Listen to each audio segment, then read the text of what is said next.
নমস্কার দর্শকবিন্দু, বাংলার আবাস যোজনা প্রকল্পের প্রথমতম কিস্তির টাকা উপভোক্তাদের ব্যাংক অ্যাকাউন্টে পাঠিয়ে দেওয়া হবে 12ই ডিসেম্বর থেকে 30শে ডিসেম্বরের মধ্যে। যে সমস্ত যোগ্য উপভোক্তা তাদের নামে বা ফোনে একটি করে এসএমএস পাঠানো হচ্ছে, যেখানে এসএমএস পাঠানো শুরু হয়ে গেছেন বা আপনাদের এখনও অনেক উপভোক্তাদের এসে গিয়েছে বা অনেক উপভোক্তার আসেনি, বা যে সমস্ত উপভোক্তার আসছে সেগুলা কি করতে হবে আর যে সমস্ত উপভোক্তার আসে না তাদের কি করতে হবে। এরই সঙ্গে আবারও নতুন করে আবারও যে সমস্ত আপনাদের গ্রাম পঞ্চায়েতের যোগ্য উপভোক্তা বা অযোগ্য উপভোক্তা তাদের নামে একটি করে রসিদ বা আপনাদের চিরকুট দেওয়া হচ্ছে। কী জন্য এই চিরকুটটি দেওয়া হচ্ছে বা যে সমস্ত উপভোক্তাদের দেওয়া হচ্ছে কি করতে হবে, যেটা আপনাদের সমস্ত কিছু বিস্তারিত আমরা আজকের এই ভিডিওর মাধ্যমে আলোচনা করব। অবশ্যই ভিডিওটি শেষ পর্যন্ত দেখতে থাকবেন, গুরুত্বপূর্ণ ভিডিও হতে চলেছে। ভিডিও শুরু করার আগে আপনাদের কাছে ছোট্ট একটি রিকোয়েস্ট, আপনারা যদি আমাদের চ্যানেলে প্রথমবার এসে থাকেন অবশ্যই চ্যানেলটিকে সাবস্ক্রাইবার করে অন নোটিফিকেশন অন করতে ভুলবে না। আর আপনারা কোন জেলা থেকে ভিডিওটি দেখছেন অবশ্যই কমেন্ট করে কমেন্ট সেকশনে জানাতে ভুলবে না।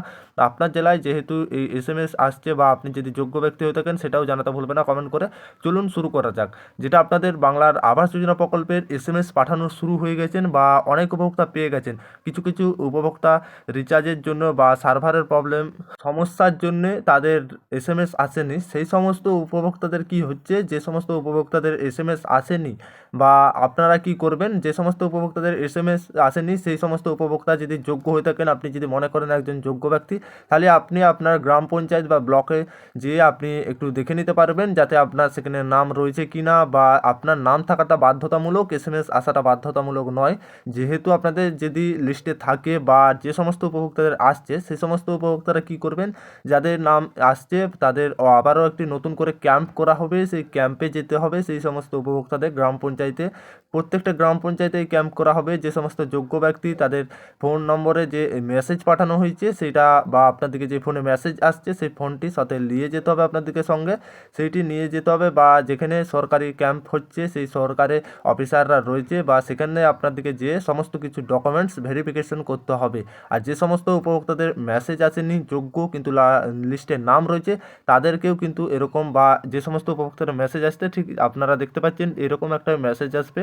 এই মেসেজটা কিন্তু আপনার দিকে যেহেতু আসলে মানে এই উপভোক্তা কিন্তু পাওয়ার যোগ্য, তাই মেসেজ দেওয়া হচ্ছে বা এতে একটা ওটিপি পাঠানো হবে। আর এর সঙ্গে আপনাদেরকে যে ডকুমেন্টসগুলি ভেরিফিকেশনের জন্য নিয়ে যেতে হবে, আপনাদের আধার কার্ড, পাসবইয়ের যে প্রথম পাতা জেরক্স বা আপনাদের অরিজিনালটা নিয়ে গেলেও হবে, বা আধার কার্ডের যে মোবাইল নম্বরের লিঙ্ক রয়েছে সেই মোবাইল নম্বরটি নিয়ে যেতে হবে। এতে একটা ওটিপি পাঠানো হবে বা এই ওটিপি থেকে আপনাদের ভেরিফিকেশন করা হবে। ক্যাম্প কিন্তু শুরু হয়ে গেছেন, এই ক্যাম্পে সমস্ত যোগ্য উপভোক্তাদের ভেরিফিকেশন করতে হবে, তারপরেই 15 তারিখ থেকে টাকা দেওয়ার প্রক্রিয়া শুরু হবে। আর যেহেতু আপনাদের ক্যাম্প চলছে বা আপনাদের এখানে যেদিন এখনও হয়ে থাকেন, যেহেতু আপনাদের সময় আছে আরেকদিন বা আপনাদের কিছুটা সময় অপেক্ষা করুন, বা প্রত্যেকটা উপভোক্তার এইভাবে হবে। আবারও নতুন করে যে চিরকুটটি রসিদ দেওয়া হচ্ছে এতে কি উল্লেখিত আছে, যেই উপভোক্তা সেখানে উপভোক্তার নাম দেখাবে বা উপভোক্তার কোন দিন অ্যাপ্লিকেশন করেছিলেন সেখানে সেই ডেটটা দেখাবে, বা আপনাদের একটা আইডি নম্বর দেখাবে। তাছাড়া বা আপনারা যে গ্রাম পঞ্চায়েত থেকে দেওয়া হচ্ছে এই চিরকুটটা, সেই গ্রাম পঞ্চায়েতের কর্তাদের সিগনেচার থাকবে সেখানে, যেটা সিলমোহর, অর্থাৎ আপনাদের এইগুলা থাকছে। এই চিরকুটটা আবারও অনেক উপভোক্তার কিন্তু দেওয়া হচ্ছে। আর আপনাদের যদি এই সমস্ত পেয়ে থাকেন বা আপনার ওটিপিও আছে, পরবর্তী কিভাবে ভেরিফিকেশন করবেন সমস্ত কিছুটাই জানলেন। বা 14 তারিখ পর্যন্ত এই ভেরিফিকেশনের ডেট রয়েছে, 14 তারিখ পর্যন্ত সমস্ত উপভোক্তাদের, যেহেতু আপনাদের সময় রয়েছে 14 তারিখ পর্যন্ত, আপনারা একটু অপেক্ষা করুন। 14 তারিখের পরে আবারও যদি না এই সমস্ত হয় কি করতে হবে সমস্ত কিছুটা আমরা কিন্তু জানিয়ে দেবো পরবর্তী ভিডিওর মাধ্যমে। অবশ্যই এই ছিল আপডেট, আশা করি আপনারা বুঝতে পেরেছেন। ভিডিও ভালো লাগলে অবশ্যই লাইক করতে ভুলবে না। চ্যানেলে প্রথমবার এসে থাকলে চ্যানেলটিকে সাবস্ক্রাইব করে অন নোটিফিকেশন অন করতে ভুলবে না। আর আপনারা কোন জেলা থেকে ভিডিওটি দেখছেন অবশ্যই কমেন্ট করে কমেন্ট সেকশনে জানাতে ভুলবে না।